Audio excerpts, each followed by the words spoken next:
शक्ति हो, तुम गौरव हो, तुम आधी आबादी कहलाती हो, लेकिन खुद में संपूर्ण हो तुम।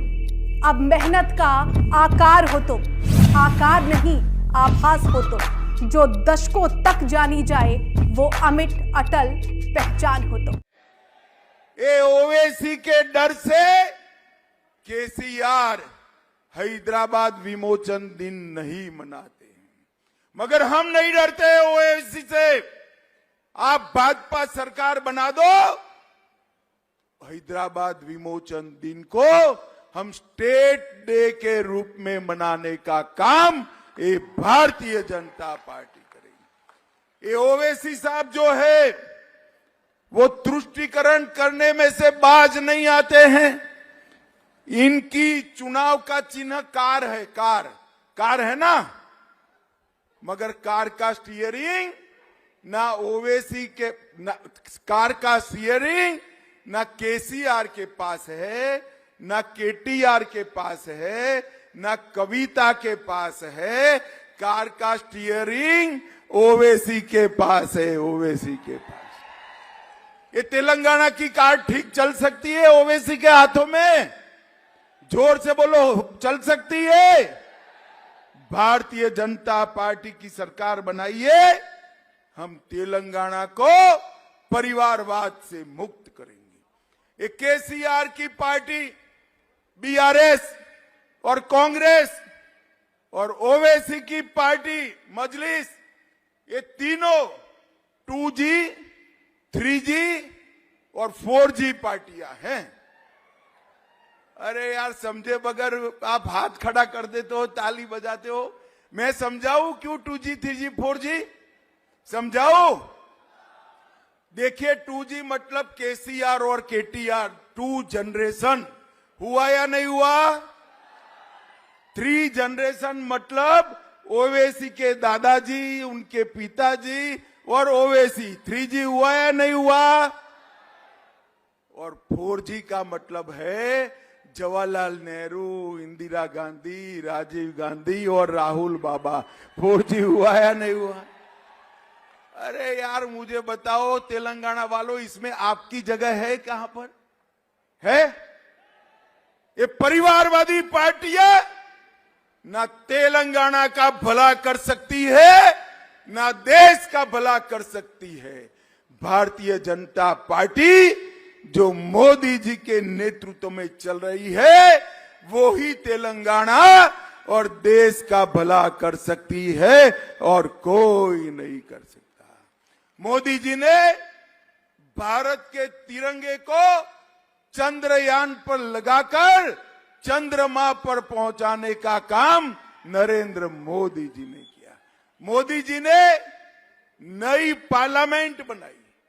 मोदी जी ने G20 कर भारत की विदेश नीति का परचम पूरी दुनिया में फैलाने का काम मोदी जी ने किया है। मित्रों, मोदी जी के नेतृत्व में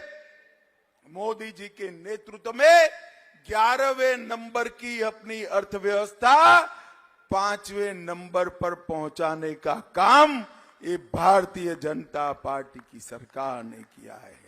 और ये बीआरएस जो है वो भ्रष्टाचार में लिप्त, इतने सारे घोटाले किए हैं कि इसकी कोई लिस्ट ही नहीं बन सकती। देखो, मिशन भगीरथ घोटाला किया या नहीं किया? हाँ बोलना सभी लोग, किया या नहीं किया? मियापुर भूमि सुधारक घोटाला किया या नहीं किया? आउटर रिंग रोड घोटाला किया, कालेश्वरम परियोजना घोटाला किया, शराब घोटाला किया, ग्रेनाइट की खदान का घोटाला किया और मिशन काकतीय में 22,000 करोड़ का घोटाला करने का काम ये केसीआर ने किया है। मगर मैं आज यहां कहकर जाता हूं, आप धर्मपुरी के नेतृत्व में हमारे सभी प्रत्याशियों को जिता दो।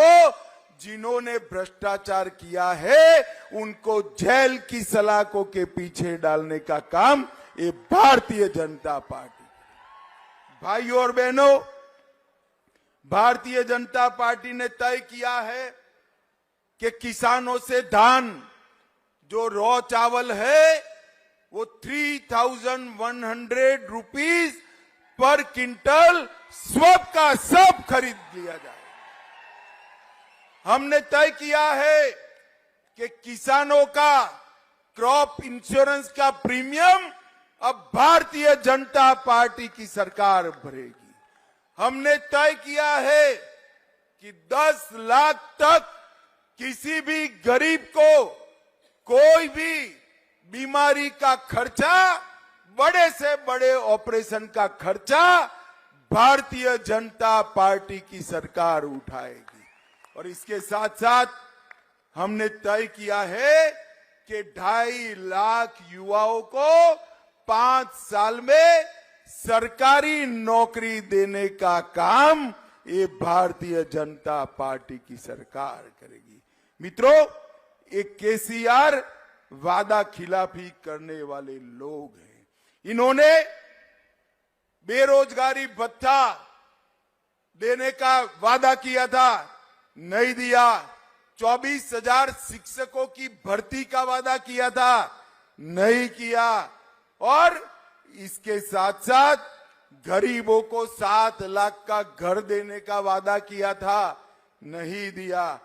2 बेडरूम वाला घर भी देना था, नहीं दिया। किसानों को मुफ्त खाद देना था, नहीं दिया। हमने इनपुट सब्सिडी प्रति एकड़ 3500 रुपया देने का काम ये भारतीय जनता पार्टी की सरकार करेगी।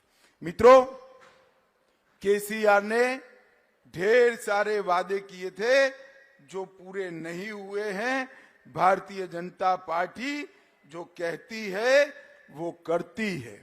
आने वाले दिनों में मोदी जी के नेतृत्व में डबल इंजन सरकार में तेलंगाना देश का टॉप राज्य बन सकता है। मित्रों, टॉप राज्य बन सकता है। जब तेलंगाना राज्य की रचना हुई, एक कांग्रेस पार्टी सालों तक लटकाती रही, और जब रचना हुई तो 670 करोड़ रुपया सरप्लस था। आज टोटल 7 लाख करोड़ का ऋण तेलंगाना के सर पर है। केसीआर ने तेलंगाना पर ऋण लादने का काम किया है। एक बार भाजपा सरकार बना दो, हम तेलंगाना को सबसे अच्छा राज्य बनाएंगे। मोदी जी के नेतृत्व में तेलंगाना को खुशहाल बनाएंगे। और अंत में ये धर्मपुरी के लिए भी मैं कुछ कहना चाहता हूं। ये धर्मपुरी को विधायक बना दो, उसको बड़ा आदमी बनाने का काम भारतीय जनता पार्टी करेगी। मुझे बताओ, हमारे सभी विधायकों को जिताएं